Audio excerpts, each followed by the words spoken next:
Bharatiya Janata party के एजेंडे में रोजगार नामक शब्द ही नहीं है और जिस तरीके से भारतीय जनता पार्टी युवाओं को दिग्भ्रमित करने की कोशिश कर रही है उसको लेकर उन्होंने भाजपा पर निशाना साधा है और एसएससी अभ्यर्थियों के प्रोटेस्ट को समर्थन दिया है। आपको बता दें कि एसएससी के जो अभ्यर्थी हैं वो लगातार प्रोटेस्ट कर रहे हैं अपनी बातों को लेकर के, अपनी मांगों को लेकर के, और इसको लेकर अखिलेश यादव यानी कि समाजवादी पार्टी ने अब उनके साथ खड़े होने की बात कही है और साथ ही साथ एसएससी के अभ्यर्थियों ने विपक्ष से भी इस मसले पर जब जवाब मांगा तो अखिलेश यादव ने साफ तौर पर कहा है कि वो जब सत्ता में अगर समाजवादी पार्टी आती है तो उनकी सारी समस्याओं का समाधान किया जाएगा।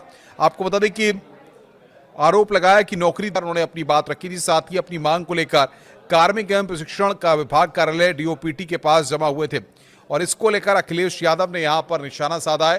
उन्होंने साफ तौर पर कहा है कि भारतीय जनता पार्टी बातें भले ही कि जो पुराने वेंडर के साथ जो खामियां थी उसमें 2-3 प्रॉब्लम्स थी जिसको हम लोगों ने पहले एसएससी के सामने रखा था, लेकिन उसके बाद एसएससी ने एक हम लोगों को आश्वासन दिया कि हम लोग एक नए वेंडर को लेके आ रहे हैं जिससे कि आपकी प्रॉब्लम रिजॉल्व होगी, इन फ्यूचर ऐसा नहीं होगा। तो हमने विश्वास किया और हमने देखा कि भाई चलो इस तरीके से अगर होगा तो हम उस पर आगे चलते हैं। एसएससी ने बहुत सारे नोटिस निकाले, अलग अलग तरीके से बोला कि एआई के थ्रू हम पेपर करवाएंगे ताकि पेपर में कोई भी किसी भी तरीके का लूप होल ना रहे, पेपर लीक ना हो, ये सब चीज़ें थी।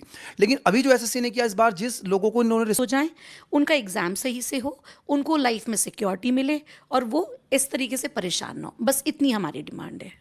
रिफॉर्म्स की तो मैम आपने बात की, पर कौन से ऐसे बड़े रिफॉर्म्स हैं जो अभी ज़रूरी हैं, तो अभी इसी वक्त मतलब ज़रूरी है कि ताकि जो बच्चों के लिए जो पेपर है वो इजी हो जाए और देना? सर, सबसे पहली बात, जो पहले चल रहे थे पेपर्स चल रहे थे उसमें सिर्फ हमारा एक रिक्वेस्ट था, मानना कि जो पढ़ने वाला बच्चा है वो भी मात खा जाएगा। हो सकता है जो आई कैचिंग है, जिसने तुरंत उस पॉइंट को कैच किया है, वो उस मार्क को क्वेश्चन को। दोस्तों, स्वागत है आपका इंडियाज बिग दे रहे हैं ताकि हाँ कुछ बच्चे शांत हो जाएं। तो बच्चे इतने नादान भी नहीं हो, ना टीचर्स इतने नादान हैं।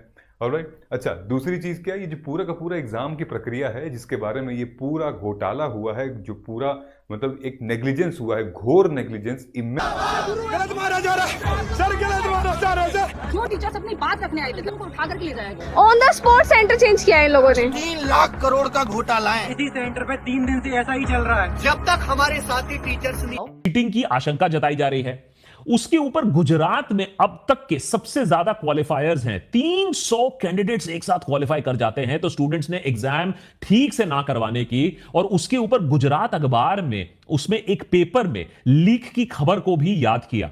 24 मई 2025 को एक गुजराती अखबार में खबर यह छपी थी जिसमें बताया गया था कि सोशल मीडिया पर एक रील वायरल हो रही है इस समय बेरोजगारों की फैक्ट्री बन चुका है।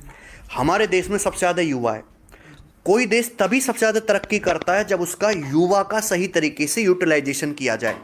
मैं आपसे पूछना चाहूंगा कि हमारे देश में युवा शक्ति का सही से उपयोग सरकार कर पा रही है? जाते हैं चाइना में स्किल्ड लोग हैं, मानते हैं, आसमान से टपके हैं। वहां की गवर्नमेंट ने बचपन से स्किल्स पे काम किया। क्या हमारे स्कूल में बच्चों को कोई स्किल सिखाई जाती है? नहीं सिखाई जाती।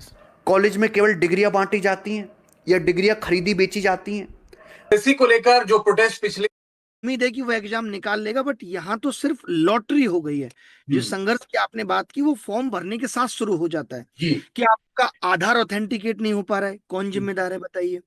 उसके बाद किसी तरीके से फॉर्म भर गया तो पेमेंट फीस अटक रही है, कोई हेल्पलाइन नंबर नहीं है जहां पे वो बच्चा इसकी शिकायत कर सकता है। वो बार बार घूम फिर के शिक्षकों के पास आता है कि भाई मेरी आवाज सुन लीजिए। उसके बाद पता चलता है कि 24 तारीख से पेपर है, 16 को आप एडमिट कार्ड जारी कर रहे हो। आप कह रहे हो कि जी एक दिन पहले जाके सेंटर देख लेना।